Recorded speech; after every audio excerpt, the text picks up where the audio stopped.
Sitting on the park bench, eyeing little girls with bad intensity. Hey, Aqualung, drying in the cold sun, watching as the pretty Peggy. Gun.Smoke was released in the arcade by Capcom in 1985. It's a vertical auto-scrolling shoot-'em-up and was ported to the NES in 1988. You play as a gunman named Billy Bob, who comes to the rescue of the town of Hicksville, who have all been overthrown by a group of outlaws led by the Wingades. You can fire in 3 directions: left by pressing B, right by pressing A, and straight by pressing both at the same time. I tend to feel more comfortable using the diagonal shots a lot more than firing straight. For one thing, a lot of their attacks come from straight ahead, so you can avoid a lot of the onslaught. And 2, you have to get both buttons down simultaneously to fire straight. If you slip, it could fuck up your aiming. You can fire 2 shots at a time and have infinite ammo with the standard pistol, but you can purchase upgrades that have limited ammo by stopping by the innocent bystanders that'll sell them to you. You can grab other power-ups along the way by shooting down the barrels that reveal them, or by taking out some of the bad guys. These power-ups include bullets for all your special weapons, boots that'll increase your speed, rifles that'll increase your shot distance, money bags that'll award you points or dollars that you can use to buy items at the shop, a POW icon that will wipe out all the enemies on the screen, this red thing that'll give you an extra life, this blue thing that'll give you invincibility for a short time, and a horse that you can ride that'll let you take a few hits before it dies, and then you're back on your feet. Ordinarily, it's a one-hit death. You can also buy these horses at the shops. Really, these shopkeepers should be donating all these supplies to you. After all, you're risking your life to save theirs, but that's capitalism for you. Plus, it would obviously be a much less interesting game if they went that route. Another item that's very important is the wanted poster. There's 1 per level. If you find it, it will summon the boss when you reach the end. Otherwise, the stage will just loop until you find it. Thankfully, there's an alternative in case you're having trouble finding it. Some of the shops will sell them to you. So if you have the cash, you can advance that way. You can also pick up cow skulls, but you don't want to, as they'll downgrade you a level if you picked up any boots and or rifles. The other weapons you can buy are the shotgun, which will fire 5 bullets in the spread shot formation, a machine gun that fires 2 but is much more rapid, hold the B button down to fire constantly, the magnum, which also fires 2 shots but is more powerful. Their shots follow through even after taking out an enemy, the others don't, and they also travel the farthest. And then finally there's the smart bombs. If you have one equipped, you'll fire only the normal shot, but if you get hit, you won't die, and all the enemies on the screen will die. You can only carry 1 at a time though. One thing you have to keep in mind is that you'll lose whatever weapon you have equipped when you die, aside from the normal pistol, of course. It gives you more incentive not to die, because you'll have to buy this shit all over again. The graphics are okay. There's a fair amount of detail to give the setting an authentic feel, and the animation is decent, but there's not a lot of variety from level to level visually. The soundtrack has an appropriate Western flavor for the most part, it's produced well, and the songs manage to stay distinct from one another. One thing about this game is that it's pretty fucking challenging. The first couple levels aren't too bad, but after that the enemies really start to swarm and you have to practice quite a bit to even stand a chance. It goes with the territory with the one-hit death shooters with a ton of enemies on the screen. It's pretty unforgiving. They do at least throw you a bone and let you pick up exactly where you left off when you die. And they give you continues. The first stage is the town of Hicksville, and the man you're after here is Bandit Bill. These green guys are called punks. They're pretty standard, they'll just fire straight, and sometimes slip in from the sides off of rooftops. There are also snipers that fire from windows. Keep your eyes on them too. The big red guys that look like Zangief from Street Fighter are called Dynamen. They'll drop sticks of dynamite in front of you. Watch for when it flashes, it'll blow up right after. Try to shoot all the barrels to grab the power-ups inside, and head over to this weapon shop over here. If you have enough money, buy a shotgun. Not long after that, you'll find a horse inside this barrel, as ridiculous as that sounds. Then you'll find another shop that sells bullets, a horse, and a wanted poster. Buy some bullets if you need them, and then you'll meet the stabbers. These guys jump from the sides as well as try to, well, stab you.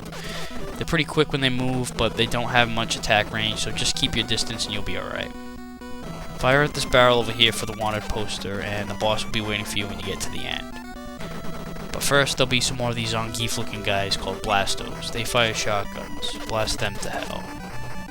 There's a hidden invincibility icon here. Grab that shit, and soon after is Bandit Bill. He has 4 hit points. It takes 3 shots to take each hit point out, unless you have the Magnum. Then it's 1 per hit point. The thing about these boss battles is you're not just battling the boss, you're also battling a plethora of enemies you've encountered throughout the level. Bill's patterns are pretty basic. He'll fire his rifle and drop to the ground. You can't hit him while he's on the ground, so you'll have to wait for him to get up. He doesn't move from side to side all that much, but his shots will go in various directions, so keep an eye on them, fend off the minions, shoot them down, and you'll kill Bill. The Boulters is your next stop, with Cutter as your target. The early portion of the level is mostly enemies you've seen in the first stage, with the exception of these red guys called Riflemen that show up and start blasting in all directions. Get them out of your way before anyone else when they're on the screen. Soon after, you'll find a shop that sells weapons. If you can afford the machine gun or the Magnum, buy them. There's a hidden invincibility icon right here, an extra life in this barrel here, and just above this barrel is the wanted poster. Soon after is a shop where you can buy the miscellaneous items. Continue blasting on your way through more of the same enemies, shoot the barrels for power-ups, and soon after is the battle with Cutter. Like Bill, he has 4 hit points, and he'll jump around tossing boomerangs at you. Keep your distance so you can see them coming, maneuver your way between them, and blast him. Fend off the minions, and repeat the process until he's dead. The Comanche Village is your next stop, with Devil Hawk as your eventual nemesis. These Mohawk guys in red are essentially the same as punks, they're just called punk Indians. These Indians in blue fire arrows at you and run around fairly quickly, and there are also these Indians in red that hop around and breathe fire. The fireballs and arrows are fairly slow, so avoiding them isn't a big deal.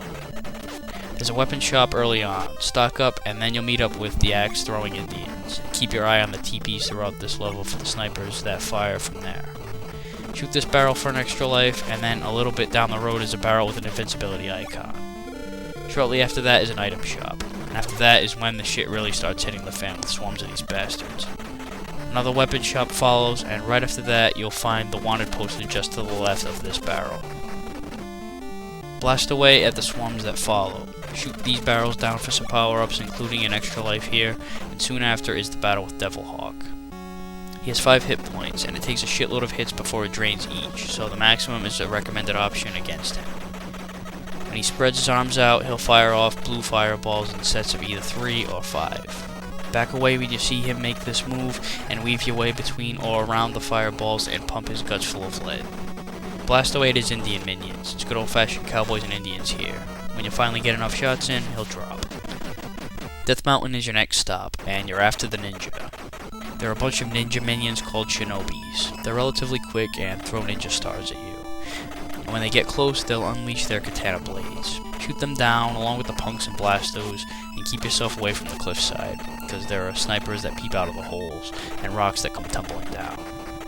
There's a weapon shop early on, stock up if you need anything, and then you're gonna not only want to stay away from the cliff, but you also want to stay away from the bottom because these fucking punks start sneaking up on you from behind and you have to maneuver your way back and around them to take them out. There's an invincibility icon here in this barrel that should at least settle things for a bit. Soon after is an item shop, and this is a great time to buy a horse, because the Pearl Harboring punks are in full force, not to mention the shinobis and blastos from the front, and the rocks and snipers from the side. You need eyes all around your head here. There's a hidden invincibility icon in this small gap here, that always helps in these situations. An extra life in this barrel, and right at the home stretch, the wanted poster is in this barrel on the left. The ninja will fire off a ninja star, and a ball that explodes into 4 directions. Try to get between them and fire. He won't be there for long because he keeps disappearing before reappearing and repeating the process. He has 5 hit points, and it only takes 1 shot to drain each, but he's not that easy to hit due to being so spindly, quick, and wiry. Keep the minions at bay, and shoot down the ninja until you finally finish him off. Stage 5 is the Cheyenne River, and Fat Man Joe is the one waiting for you at the end. No new enemies in this stage, but the riflemen make their unwelcome return, and they attack in packs, which is a pain in the ass with their multi-directional shots. Almost immediately upon entering the stage is a weapon shop. Buy anything you need. Cross the bridge, and be wary of riflemen that pop out of the water and the punks that sneak up from behind. Just before the second bridge, there's an invincibility icon on the barrel here between the trees. When you get to the second bridge, there's a barrel over on the pier on the opposite side with an extra life. You have to cross the water to get it, which slows you down unless you're on a horse, so you might want to buy one at the item shop after the bridge. Because when you get to the third bridge, you have no choice but to cross the water, and just to the right of this barrel over on the right is the wanted poster, and Fat Man Joe is right after that. He's pretty agile for a fat fuck. He'll do a running jump and then fire off his cannon, which will send him backwards, and he'll repeat the process. It's pretty simple, but he has a ton of minions to protect him, including several riflemen all at once. Not to mention the fact that he has 6 hit points, which take a shitload of hits to drain each, unless you use the Magnum, which will only take 2 shots. When you finally take him out and reap your reward, it's down to the final stage, Fort Wingate. No new enemies in this stage, but just about all of the old ones show up for this one. Watch out for the snipers from the windows on the side as you blast away at the punks, blastos, and dynamite ahead. And head to the weapon shop at the beginning if you need anything. Between here and the item shop, there aren't many power-ups. It's mostly a barrage of the enemies from earlier, plus the occasional stabbers. There is a hidden invincibility icon here between the graves, and soon after is the item shop. Buy a horse, and if you have the money, you might as well buy the wanted poster. This is the last level anyway, unless you care a lot about the final point total. After some more of the same, you'll find an extra life in this barrel on the left, and then a little further you'll find the wanted poster in between all these graves. And soon after that is the battle with Wingate. He has 6 hit points, which take about 5 hits to take out each, unless you have the Magnum, which will take out each with 1 shot. So that's definitely the recommended weapon here. He fires a machine gun while maneuvering around, staying mostly toward the back. Kill the minions and fire at Wingate until you take him down. But you're not done yet. You've still got to take out his evil twin brother, and there's no difference here, it's the same shit, just gotta do it all over again. When you finish him off, you've beaten the game. You get a standard cutscene congratulating Billy Bob, who they don't mention by name here on the NES port for some reason, they just call him One Brave Gunman, and the credits roll. Gun.Smoke was a simple but effective shooter. It gets really frustrating, but it has an addicting quality that makes you want to keep playing despite the difficulty, which in turn you'll get better, and before you know it, it's like a personal mission to overcome the difficulty and complete the game. It doesn't have the most variety of any NES game, it's very straightforward, but it's fun as hell. And that wraps up this edition of Aqualung's Game Reviews. See you next time.